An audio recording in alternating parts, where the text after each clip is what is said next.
G'day folks, Spackman here. Absolutely stoked to be with you here today. And today I'm trying the impossible, putting forward improvements, changes and ideas for a game I've never even seen or played.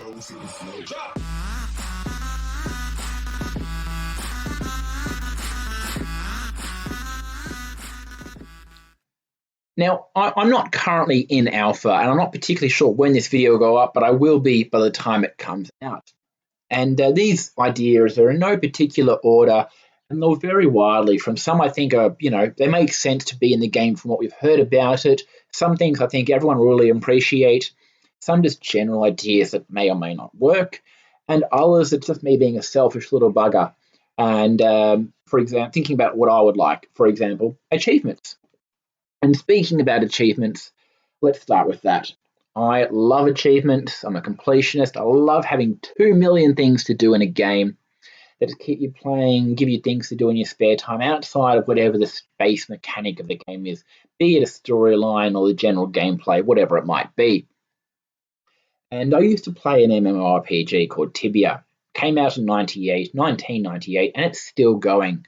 That's over 20 years. I played for over 10 years myself, and it has a wide range of achievements, from things as simple as, completing quests, collecting items, doing tasks repetitive amount of times, as well as some objectives and quests and achievements that are very difficult. There are, some ridiculous ones where, like, for example, walking 1 million tiles on a slow surface isn't slower than standard. Another one was completing an event 5 times, which might sound simple at first, but this event only runs once every 5 years. That's a 5-year minimum to get this one achievement, which I think was only worth, a couple of points. With that being said, you got points for your achievements. The harder ones earned you more points. And there was, of course, a leaderboard as well then attached to all of that. So I think it'd be great if there could be some sort of element to that. Maybe it won't come out instantly. And we're, of course, going to be having tournaments in Rift of Raigard, which love it. I think it's fantastic. Really also good for the individual player or those who aren't in a competitive guild. But I would love to have a large amount of customization to tournaments. We can obviously host tournaments, but I want to go further.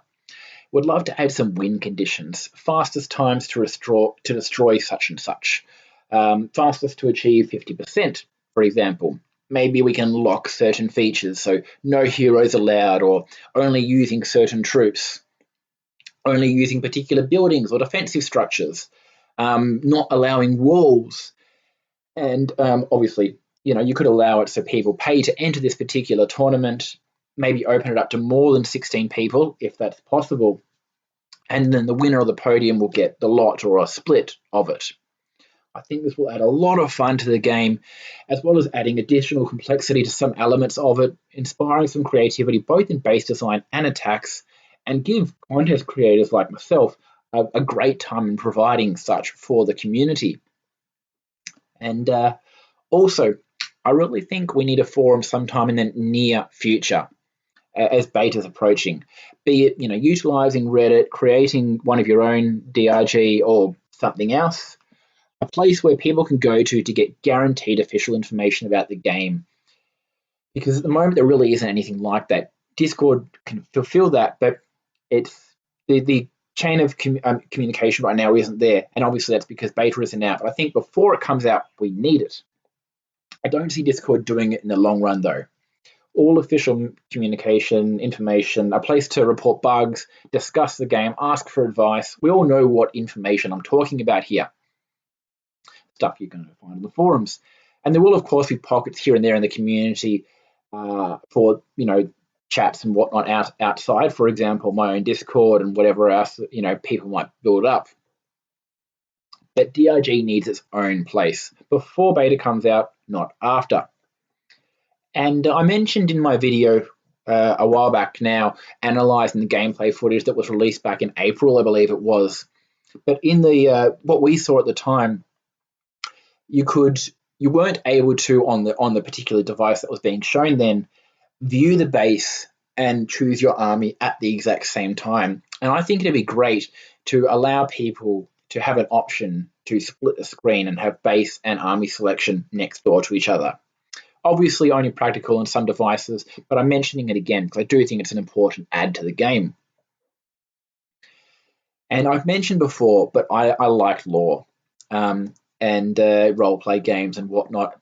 And alongside that, I would love for us to be able to edit the names of the ranks that we have in our guilds and potentially even add more ranks on top of the typical 4 that most are accustomed to.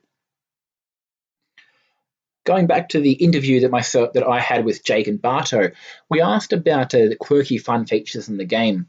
You know, the mostly cosmetic, light-hearted, fun, humorous, etc. But they sort of, I felt they showed developers have gone the extra mile, thought of everything, and they're kind of like the finishing touches in the game, and a really nice sort of great thing to add. Some examples: rare creatures in the wilderness, interesting interactions with objects, or if you sit idle for too long, for example. Their response was largely positive, but I'm mentioning it again just because I had this opportunity due to the topic of the video. And going back to my StarCraft days, back when I was a teenager, fair way back now, I guess, visibly damaged buildings. I think that'd be great. I mean, it doesn't necessarily make sense to go from absolutely a stronghold to nothing, rubble just instantly. It'd be great if you could see it sort of deteriorate through a number of steps. I think there was two or three back in StarCraft. Next level may be too difficult.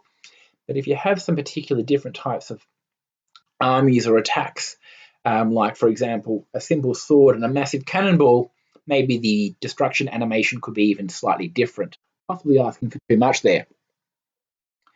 And I'm pretty certain we're going to be having a global chat, but will we be able to have the ability to practice on those in that global chat, as well as also practicing on those in our friends list?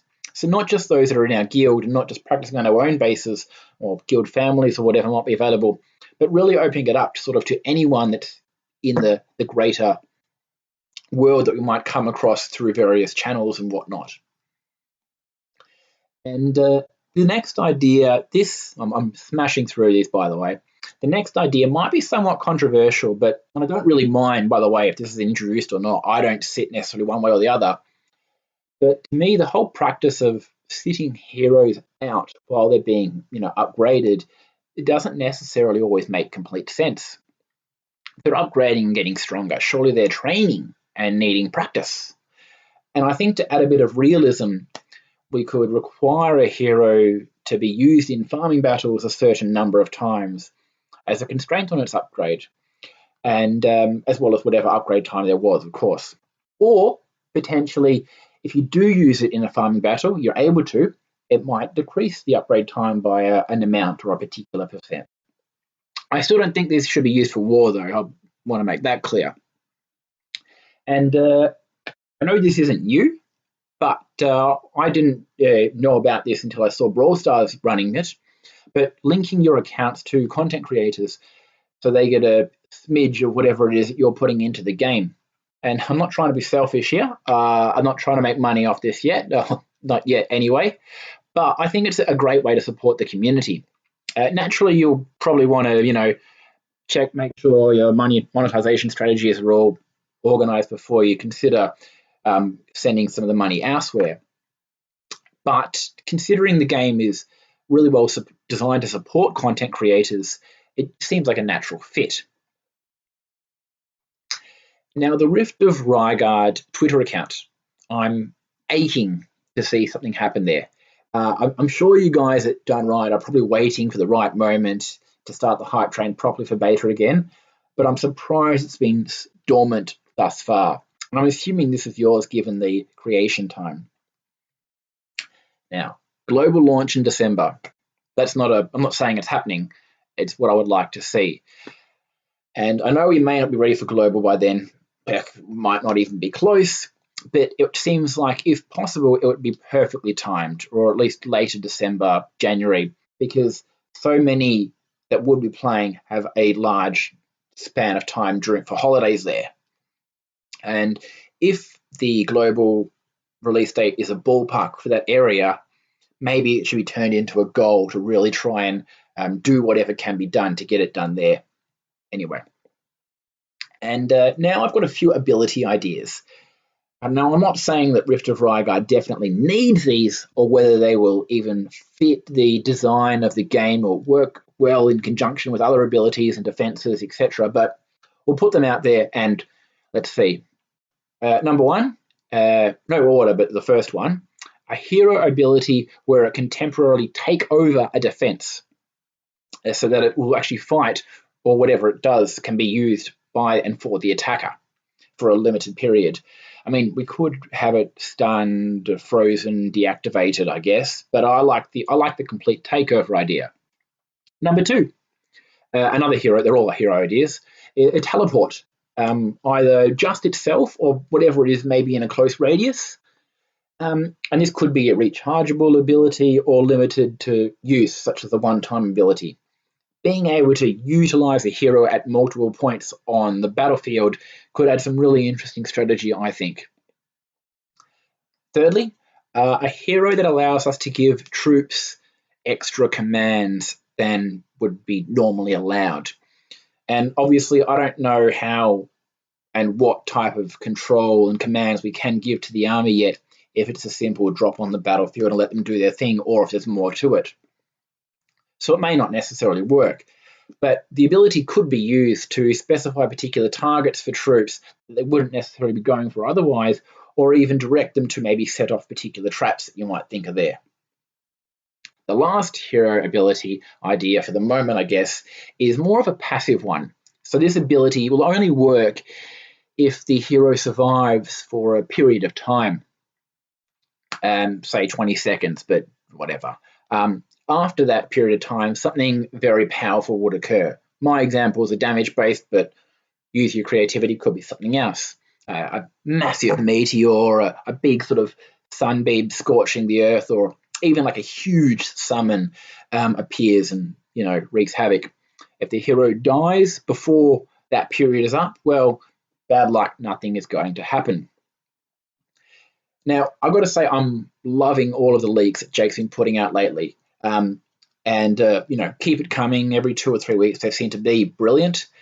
But if you're struggling for ideas of what to put out and you don't want to leak too much, I don't think there's anything wrong in utilizing all of the stuff you've already put out there that hasn't actually, seen Instagram or Twitter yet.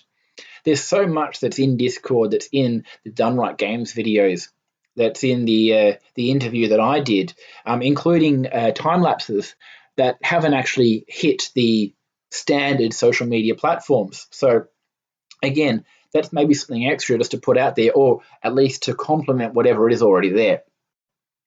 Because I'm sure that resharing them, many who haven't seen them then will.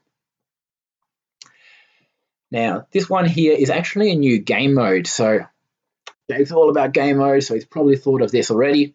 And it might be quite some time away. But it's one that is definitely not designed for the single players.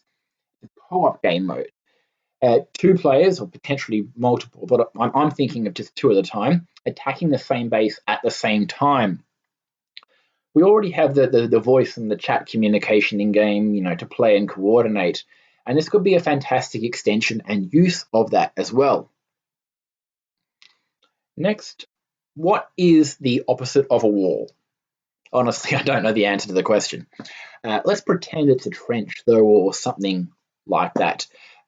We could have inbuilt trenches in the game, in the bases. So, obviously, if troops can fly, or maybe they jump, or they have, they design a troop around the trench, they might be able to build something over it, but everyone will have to then walk around it. Unlike walls, you can't just destroy and go through. And that could add some great complexity to attacks and base design.